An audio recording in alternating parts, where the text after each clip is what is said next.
Shalom, this is Levi Shore. So we're going to do something completely different today. We're going to talk about the Star Wars movies. We're going to talk about the greatness of Luke Skywalker, and we're going to use Star Wars as a mushal, and we're going to use it as an analogy. We're going to see some really amazing concepts in the Torah. So when the first Star Wars movie came out in 1977.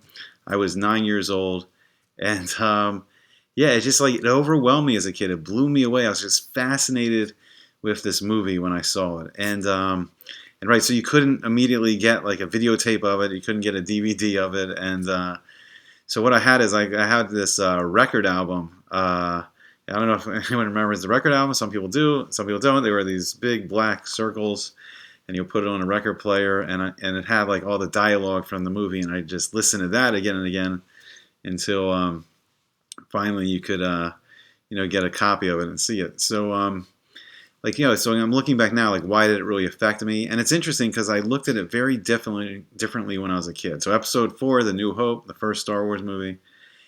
And when I was a kid, like I didn't think Luke Skywalker was really that cool. Like, I mean, to me, he was kind of mopey, he was kind of whiny. I just like I didn't like think he was like the big hero back then. Like to me, like Han Solo was really cool. He was like this tough like smuggler, and he was really slick. And he marries Princess Leia in the end, and his big hairy Wookiee friend. He's this really cool ship, the Millennium Falcon. So I think there was definitely an aspect of it was the cool effects. I mean, it was the special effects which were neat, and it was all the fighting and the space and the lasers, and I mean that was definitely a part of it. But I think the thing that affected a lot of people in my generation is that I think Joseph Campbell and George Lucas, they really created a mythology, and I think they created somewhat of a theology for the movie, and I think that really affected people on a deep level. And a lot of it overwhelmed me. I'll talk about it. A lot of it overwhelmed me when I was a kid. But when I look back now, I really see that the greatness of Luke Skywalker, the mitos, the personal characteristics of Luke Skywalker, that he had true greatness. So right, so when I was a kid, like Han Solo seemed like he was really cool, and then there was like Obi-Wan Kenobi, and he was like this mystic, and he was dressed in these robes, and he looked like he was right out of the Torah. He had the white beard, and he had this old man that had wisdom, and he knew all these fighting skills. He knew the ways of the Force and all that stuff. So we're not going to go into the theology of Star Wars itself so much today. Maybe I don't know. Maybe we'll make another shir about it and go more and compare the theology of Star Wars to what the Torah is saying. But right, so so the characters like Han Solo and Obi-Wan Kenobi, really, I thought I thought of them as more of the heroes and than Luke Skywalker at the time. But when I look back, I can really see the greatness of Luke Skywalker. And so some of his challenges, like as we go on to the first movie, The New Hope, and then Empire Strikes Back, and then finally The Return of the Jedi, we see, right, he had certain qualities, and then he had certain, what we call in Torah, chesronot. He had certain deficiencies in his personality, and we all have certain talents. We have our milas, and we have our chesronot. We have our deficiencies. We have things in our character that we have to overcome. So for him, he had kas, he had anger, which is interesting because I never really saw it in his character. When they went back and made episode 1 through 3, you saw more of the anger issue with Anakin Skywalker. But Luke, like, I mean, I don't know, maybe it's Mark Hamill. He's like, seems like, just a more gentle kind of personality. So, I mean, for me, it's harder to see the anger in him. I don't know if they brought out that much, this anger. And then they said he was impulsive. So, right, he was in a rush, like he didn't finish like his training. So that was some of the things he had to overcome. But there was definitely greatness that he had. And ultimately, he becomes the huge hero at the end of episode, what is it, episode 6, in Return of the Jedi. So, right, so there's a scene in Empire Strikes Back, I think, where he's on Dagobah, and he's in the cave, and he's fighting this spiritual, I don't know, I don't know what you call it. He was fighting this Darth Vader.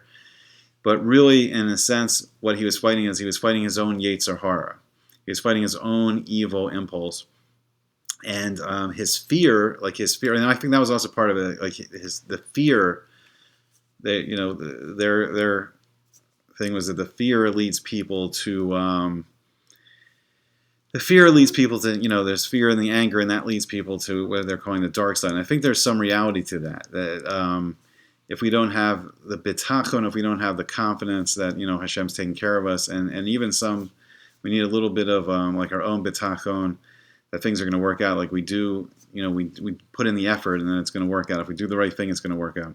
But in that cave, right, he's fighting this Darth Vader, this projection, some kind of spiritual projection of Darth Vader, but it's really he's fighting himself, and he's fighting his own Yetzer Hara. And at the end, we see when he defeats his own Yetzer Hara, we see like the mask of I think Darth Vader gets cut off, and it's really Luke Skywalker.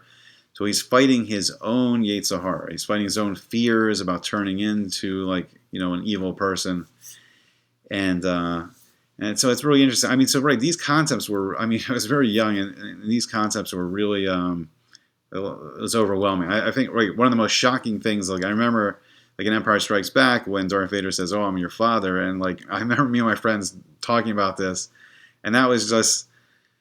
It was unheard of. Like bad guys are not good guys' fathers. So in the terms of the Torah, like a tzaddik, the righteous person doesn't come from a rasha, from a wicked person. But it's interesting because in real life, you do see this sometimes in real life. You see like really great parents, and sometimes the children, go, unfortunately, given more to a Yetzer Hara and go to the darker side, or the Sitra Achra, the other side, as the Torah calls it, and you see like people come from. I don't know, maybe they came from, what they call the wrong side of the tracks, or a tough neighborhood, and they overcome that, and they become good people. So we do see that there's a reality, but that concept, like a young kid, it like really, and it overwhelmed me. So the amazing thing, what makes Luke so great, what he overcomes, and we talk about this, the power of Teshuvah. And Teshuvah is the, Hashem created these 10 things before he created the world.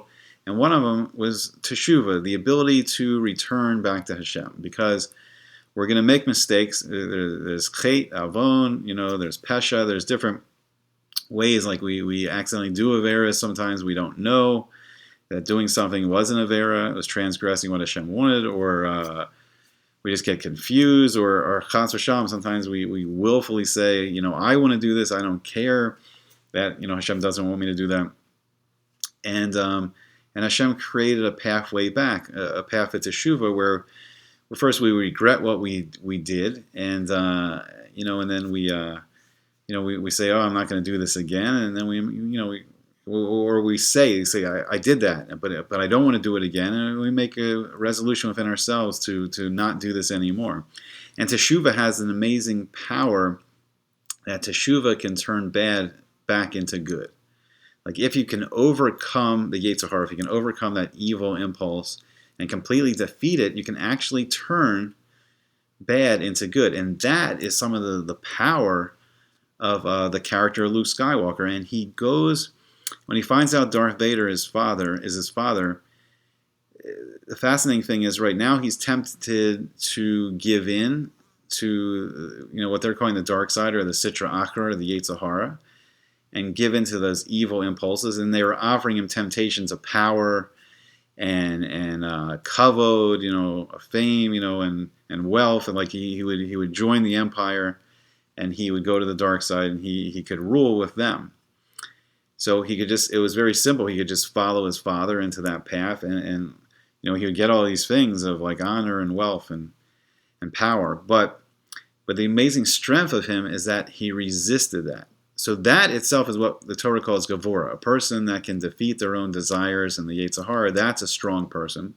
Not just all the cool fighting techniques, but what really made him great, and it wasn't really such astounding, like the lightsaber battles were cool, but that wasn't how he defeated the Emperor, and that's not how he defeated Darth Vader.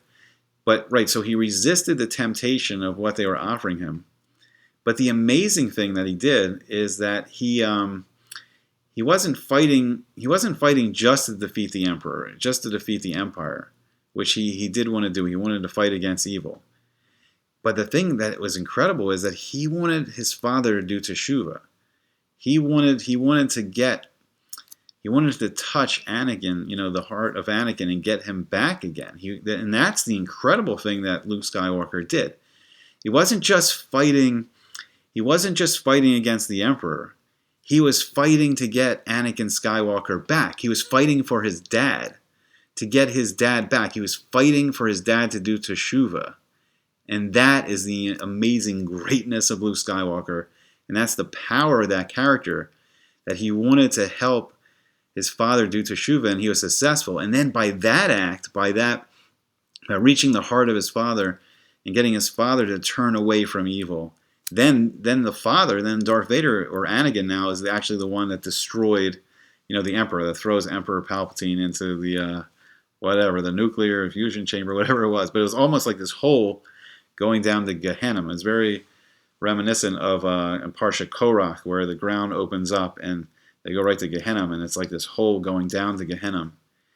And he saves his father from, it's very interesting, he saves his father from Gehenna, and his father does Teshuvah and becomes Anakin again.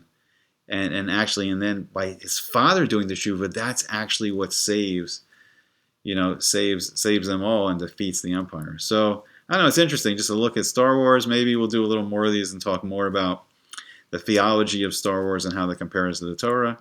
Hope you enjoyed it. Hope to see you back again on Sweet Good Torah. Thanks a lot.